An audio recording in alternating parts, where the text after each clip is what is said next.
Welcome to Valley Box's instructional video, showing step-by-step the best practices to disassemble a large box.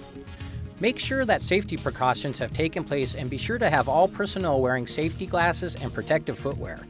Additionally, ladders or man lifts will be required when the height of the box is out of reach. Valley Box suggests to have one or more of the following tools: industrial-grade razor knife, a sturdy crowbar, hammer, impact wrench, and drill motor.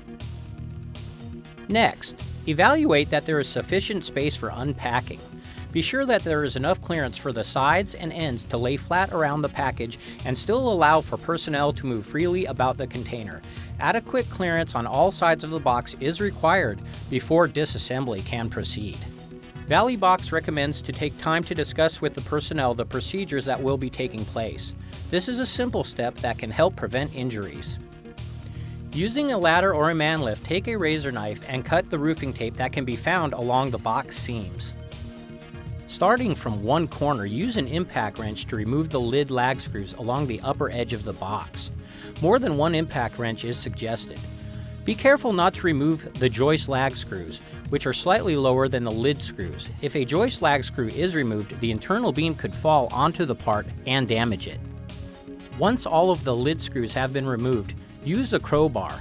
Pry out the lid. If you're having trouble, try removing some of the edge lag screws near the top. This will allow the sides and ends to bend away to access the lid more easily. Once one side of the lid has been pried out, instruct the forklift operator to insert the tines. Using a long piece of lumber, personnel can help keep the lid pried open while the forklift tines enter without risk of hand injury. Make sure that the side of the lid is as close to the forklift's backrest as possible to allow for a safe, balanced load. Once the lid is completely removed, the next step is to remove the internal joists found at the top of the box. This is easiest with two personnel on either side of the box. We recommend moving from left to right when unscrewing the joist lag screws. Make sure personnel supports the beam while unscrewing to prevent the beam from falling in and damaging the part. Next, start on one side of the box. A side is always the longest dimension.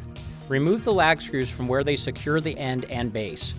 Make sure to have personnel support the panel to prevent it from falling on the impact wrench operator. Once all of the lag screws have been removed, clear personnel and allow the panel to fall flat onto the ground. Or ask the assistance of a forklift to help lower the panel. Due to the size and weight of these side panels, we do not recommend lowering it by hand. Repeat these steps to remove the other side panel. The ends have bottom lag screws which will keep the panel securely in place after the side panels have fallen away. Begin to remove the final lag screws, making sure that there are an adequate number of personnel to keep the panel from falling on the impact wrench operator. Once all of the lag screws have been removed, clear personnel, allowing the panel to fall safely to the ground, or get 3 or more people to help lower the panel by hand. Next, you'll need to remove the blocking and bracing from around the perimeter of the base. This can be done with an impact wrench, and we suggest using more than one to expedite this process. Once all of the blocking and bracing has been removed, use a razor knife to cut away the shrink wrap material, being extra careful not to cut the part itself underneath. Once the shrink wrap material has been removed, the final step is to remove the lag screws securing the part to the base. Again, this can be done with an impact wrench, and we suggest using more than one to expedite the process. Now the part is detached from the packaging and is ready to be forklifted into place at your facility. Remember, before beginning to unpack, make sure proper safety precautions have taken place. Evaluate that there is sufficient space for unpacking. Take time to discuss with personnel the procedures before beginning. Move carefully and be cautious. These panels are heavy and can cause serious injury to personnel.